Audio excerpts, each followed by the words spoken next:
Nëse vuani nga kapslëku, pini një gotë nga kjo pije dhe do befasoheni. Fibra është element kyç i një sistemi të shëndetshëm të tretjes. Mungesa e saj ndikon kryesisht në lëvizjen e zorëve dhe shkakton konstipacion. Një kombinim me ujin, fibra mund të jetë një tretje e shkëlqyer dhe më pak probleme me stomakun. Ky kombinim i artë gjendet te fruta dhe perimet, të cilat jo vetëm kanë një rol hidratues, por përmirësojnë tretjen dhe shmangin gjithashtu konstipacionin.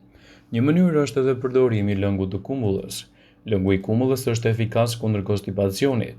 Përveç lëngut, ekspertët thonë se ngrënia e 100 gram kumulla në ditë do të përmirësojë jashtëqitjen. Lëngu i limonit është i pasur me vitaminën C dhe antioksidant që përmirësojnë lëvizjen e zorëve. Mjafton të shtrydhni gjysmë limoni në një gotë me ujë të vakët dhe ta pini çdo mëngjes për të mirëmbajtur zorët. Edhe lëngu i mollës është një zgjidhje shumë e mirë.